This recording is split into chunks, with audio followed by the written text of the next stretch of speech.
IAS ஆஃபீஸராக இருக்கும்போது கூட என்னுடைய ஜூனியருக்கெல்லாம் ஒரு விஷயம் சொல்வேன். என்ன பண்ண போகிறோம், எப்படி பண்ண போகிறோம், இப்படி உட்காந்து யோசினே இருக்கிறது ஒரு பிரயோஜனம் கிடையாது. எதையாவது பண்ணுங்க முதல்ல. அது அது போனால் பரவாயில்ல, எத்தனை தடவை தோத்தாலும் பரவாயில்ல, ஏதாவது ஒன்று பண்ணுவோம், அப்போ தான் கற்றுப்போம். இன்றைக்கி கூட நான் அகாடமியில் கூப்பிடுவாங்க பேசுறதுக்கு. அங்கே அகாடமியில் போய் நான் ஒரே விஷயம் சொல்லுவேன், டூ சம்திங். நீங்கள் ஒரு இடத்துக்கு போனீங்கன்னா நீங்கள் 1 வருஷம் இருந்தாலும் 1/2 மாதம் இருந்தாலும் எதையாவது ஒன்று நீங்கள் பண்ணணும். அதர்வைஸ் தேர்ஸ் நோ வேறு பர்பஸே இல்லை நம்ம போகிறதுக்கு. அதே மாதிரி ஒரு 1.5 வருஷம் முன்னாடி நாங்கள் உட்காரும் பொழுது என்ன பண்ண போகிறோன்றதை விட ஏதாவது ஒன்று பண்ணுவோம், ஆரம்பிப்போம் அப்படின்றது தான் இந்த இணையதழி தமிழ்நாடு. ஆரம்பித்ததுக்கப்புறம் என்ன செய்ய போகிறோன்றதில் ஒரு தெளிவு ஏற்பட்டுச்சு. நிறைய பேர் இணைந்தார்கள், நல்லா வேலை பார்த்தோம். நான் சும்மா சொல்லக்கூடாது. டெக்னிக்கல் ஒர்க்குனா நீங்கள் இந்த பிரசாந்த் கிஷோர்லாம் தோற்றுருவாங்க, அந்த அளவுக்கு எங்கள் ஆளுங்க டெக்னிக்கல் ஒர்க். ஒரு பூத்துலையும் அந்த அனலைஸ் பண்ணி தமிழ்நாட்டில் இருக்கிற முக்கியமான எங்கெங்கே மார்ஜின் வருமோ அதெல்லாம் எடுத்து நீட்டாக ஒரு லாஜிக்கலாக உட்காந்து வேலை பார்த்து அங்கங்கே என்னென்ன பண்ணணும் அப்படின்ற அளவுக்கு எல்லாம் டாசியர் ப்ரிப்பேர் பண்ணி அதை கன்சர்ன் அரசியல் கட்சிகளுக்கு கொடுத்து அதுக்கப்புறம் சில தொகுதிகளில் நேராக போய் களப்பணி பண்ணி இன்னைக்கு பல விஷயங்களை அமைதியாக வேலை பார்த்த ஒரு அருமையான ஒரு அமைப்பு தான் இணையதழி தமிழ்நாடு. அதாவது சமூக அரசியலில் 2 விஷயம் இருக்குது.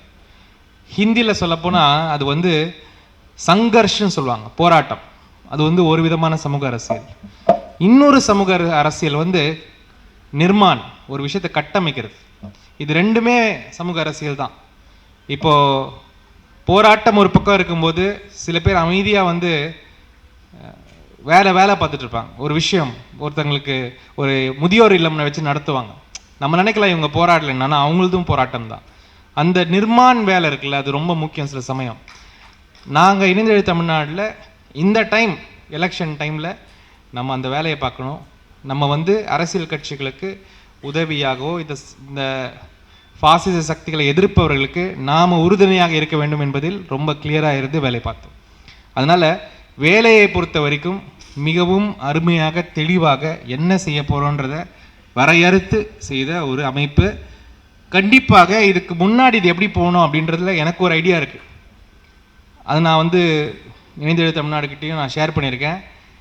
இன்றைக்கி காலகட்டத்தில் நிறைய பப்ளிக் ஒப்பீனியன் என்ன இருக்குது, அதாவது மக்களுடைய எண்ணம் என்னவா இருக்குது, என்ன ஓட்டம் என்னவா இருக்குன்னு யாருக்கும் தெரியல.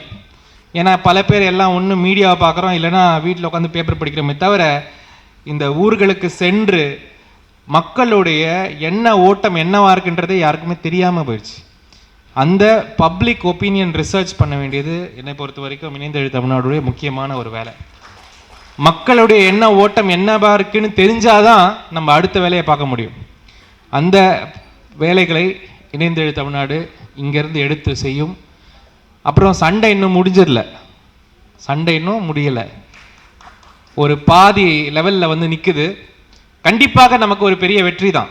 மாரலி, பொலிட்டிக்கலி, பர்சனலி இது ஒரு வெற்றி, பெரிய வெற்றி. ஆனால் இந்த வெற்றியை ஒரு அரசியல் வெற்றியாக மட்டும் பார்க்க முடியாது. இது இன்னைக்கு இந்தியா கூட்டணி ஜெயிச்சிட்டாங்க, நாளையிலேருந்து எல்லாம் மாறிடும், அப்படி கிடையாது. இதில் ஒரு ஃபண்டமெண்டல் பிரச்சனையாக இருக்குது. நம்மளுடைய அரசியலில் ஒரு ஃபண்டமெண்டல் பிரச்சனை கடந்த 30-40 வருஷமாகவே மாறி இருக்கு. அதையெல்லாம் மாற்றணும்னா நாமளும் அமைதியாக பொறுமையாக வேலை செய்யணும். ஆனால் அடுத்த இலக்கு இந்த பாசிச சக்தியை அரியணையிலிருந்து அகற்ற வேண்டும். இன்னைக்கு ஆல்ரெடி அவங்களை அகத்தியாச்சு. இன்னைக்கு 2 பக்கமும் கைத்தடியோட தான் மோடி அவர்கள் பார்லிமெண்ட்டுக்குள்ளே வராரு. ஒன்று நிதிஷ்குமார், ஒன்று நாயுடு. இந்த 2 கைத்தடியும் தான் வச்சுக்கிட்டு தான் ஊனிக்கிட்டு தான் வராரு. அதனால் அவரை அவருக்கு ஒரு கைத்தடி கொடுத்து அப்படியே அப்படியே பெரிய 56 இன்ச்சுன்னு நகர்ந்தவரை கொஞ்சம் அமைதியாக கொஞ்சம் இருக்க வைக்கிறது ஒரு பெரிய விஷயம்தான். ஆனாலுமே கூட இது முழு வெற்றி அல்ல. இன்னைக்கு சண்டை இன்னும் பாக்கி இருக்குது. அதற்கான வேலைகளை, களப்பணிகளை நாம் செய்ய வேண்டும். அதற்கு அரசியல் கட்சிகள் ஒரு பக்கம் சேர்ந்தால் கூட அரசியலா இணைய மாட்டோம், இந்த கட்சியில எனக்கு எந்த கட்சியும் பிடிக்கலன்னும் போது, ஆனா எனக்கு ஒரு பிளாட்ஃபார்ம் வேணும் அப்படின்றவங்களுக்கு இணைந்து எழு தமிழ்நாடு கண்டிப்பாக இருக்கும். நிறைய பேருக்கு ஒரு டவுட் இருக்கு, இது காங்கிரஸ் சேர்ந்த கட்சியா, காங்கிரஸ் சேர்ந்த அமைப்பானு. அப்படிலாம் ஒண்ணுமே கிடையாது. நாங்க முதல்ல இருந்து இல்லை தெளிவாக தான் இருந்தோம்.